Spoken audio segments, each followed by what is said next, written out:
NeuroNautic Institute and of NeuroNautic Press, through which he hosts a number of award-winning reading series in NYC. He has 2 full-length collections of poetry, several chapbooks, and his writing has appeared in numerous journals and anthologies. Everybody give it up for Matthew Hupert. Come on up here.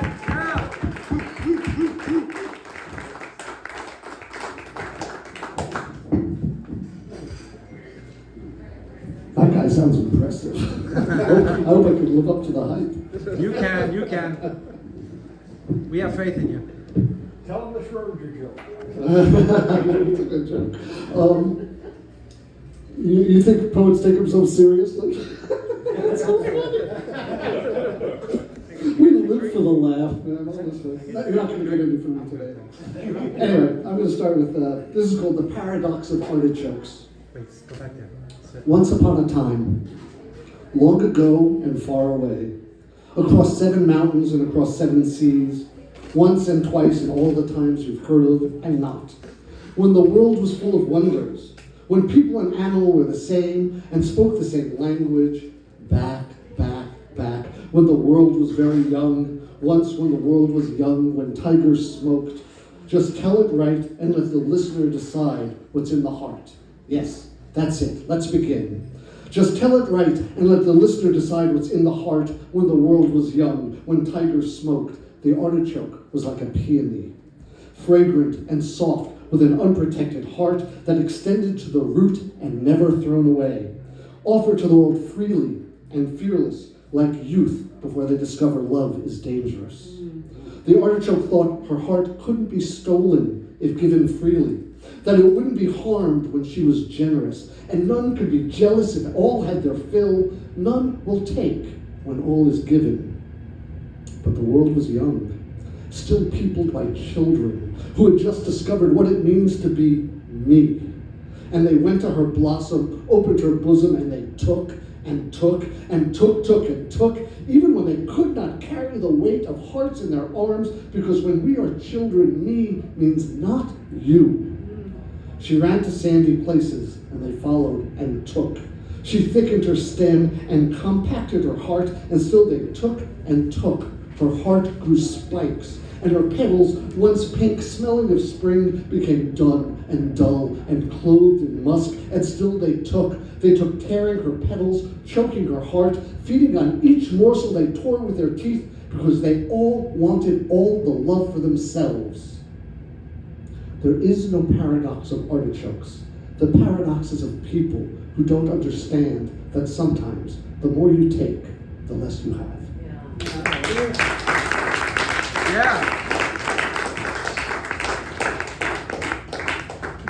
This is called Say It Like You Mean It, because you do. Otherwise, why would I bother to listen? One question we get as poets: who is your favorite one?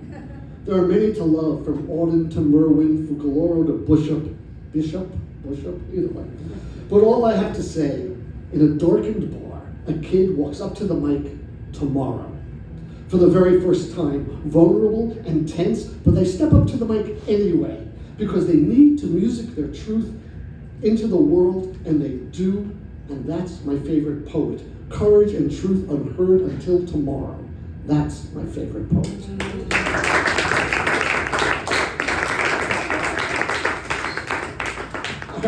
This is called 3 Cheers. I have no idea how this ended up in the pile, but let's just run with it. 3 cheers. Sis boom ba bitches. I'm all about the richest bitches. Gonna get what's mine before the end of time. Give me a B, give me an L, give me an ISS. Give me what I can't without. Let me have another kiss. Hold that tiger, hold that lamb. Hold your inner self in the palm of your hand. Hold your heart, hold your tongue. You never get old if your questions are young.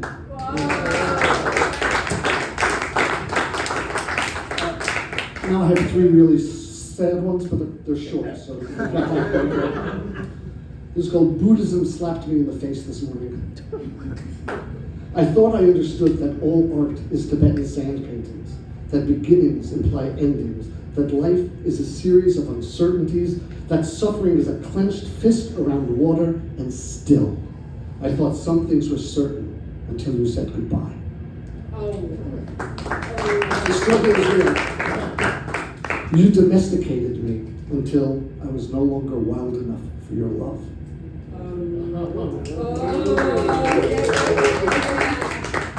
If this was written in the stars, it's time to burn the sky.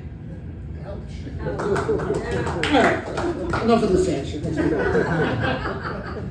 This actually just got accepted. There's the annual Dada journal that Three Rooms Press puts out, no, and this was just accepted for the next one. Congrats. It's called I Used to Be an Outlaw, but now they sell weed like Starbucks. I've said it before, we were frontline soldiers in the war on drugs.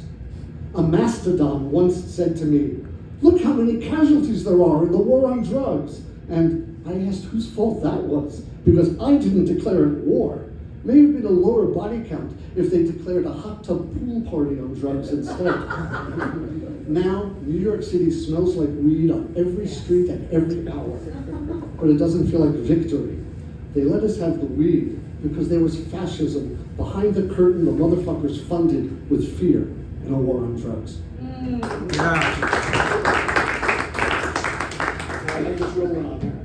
In the pocket. This one's for all the musicians in the crowd. In the pocket.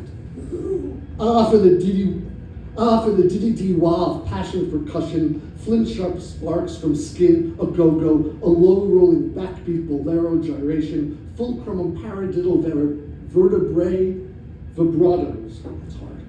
Fingertip, bottom lip, snare brush percussion, hiss, pop, moan, sigh, howl, fingernail, vibraphone, feathering marimba. I can feel your heart pound into my chest.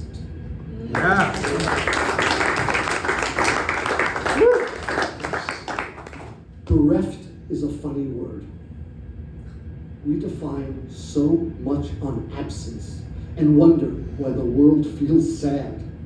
Atheist, spinster, orphan, widow, childless, divorcee, as if we were bricked by what we lack, shaped by negative space. Lost does not need to precede found.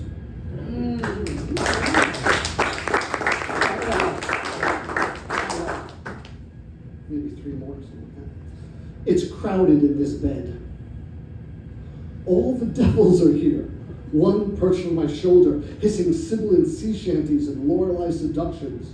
One who wakes at 3 a.m. and lets me know I've authored all my aches capably myself, while picking at scabs thought healed and forgotten. One who sleeps between love and dub, feasting away on my love through plenty and famine. One named Numb and his brother Ire, with the imp of the perverse, the ones grown comfortable and the ones I've yet to discover, and a few who've become angels and friends through great chest-racking effort and quiet exhales. I got one that's very long for my ADD pothead self, and then one that's very short to close. This one is called Chekhov. The world was full of things. Wonderful things, terrible things, all sorts of things. Things like delicate blossoms under urban scrub, cold Coca-Cola in a frosty glass torso, sweaty with summer condensation, backwater bridges and faded wood and slick-worn stones spanning brooks with nowhere to go, Flores, Arizona, Nuremberg, Bavaria, Beirut, UP, where rallies arise, people unified solely by hate of the other. The song of a phoebe and a mourning dove response on the first sunshine day in Central Park, April. Skyscapes, rocks, mossy logs, ever new varieties of apples, sweet, crisp, tart, each with its own blossom perfume. Hats, women's hats, fedoras, hats with flaps to keep winter a few furry inches further away. Beanies, once in a while, a fez. The texture of bark half flaked off on a slowly eroding elm. Ducks everywhere. I'm still going if I can read this page. Boxes of chocolate intricately coated to reveal what's hidden. Malignant tumors growing unseen behind the teeth. Cherishing love, uncertainty, fear, quiet. The itch at the back of the spine, love redirecting, leaving a chest tight and hollow, hunger, satiety, orgasms, curiosity, the exhalation of gratitude for a moment well lived, well loved, dogs barking, potato chips, the odd passerby, oxygen, circus tents, broccoli, platform boots, salsa, inhaled beauty, last gasps, and at the center sat Chekhov. Chekhov, the invisible boy. Sometimes, if he tried very hard, if Chekhov shouted fast and acted weird, people would be able to see for a second, maybe even hear what Chekhov had to say, but not for long. So Chekhov did the only thing he could think to do. Chekhov got louder and faster and weirder every day, week, and year. Chekhov would swim off the very tip of India where the ocean pummels the rocks in undertow and battery, get high in the Reichstag and Notre Dame, vanish for the night, play the organ in the Manila Cathedral, low notes echoing off stained glass and apse just because the door was unlocked, throw away a return ticket home from Kathmandu because this search would take 6 months, not 2, dog collar grovel, clean out his high school storeroom under the guise of playing guitar and instead start to print manifestos of revolution. Special K, 2cc, IV. Learn to taste food first and ask what it is after. Beg and plead to stop the flow of time. Love well, if not wisely. Ask everything. Bleed. Because Chekhov really wanted to be seen, to be heard, to be told, it's okay, you exist. I know it's a good guess, but I was feeling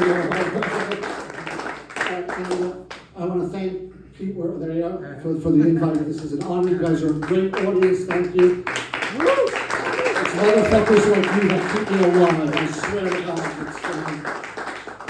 That's not hyperbole.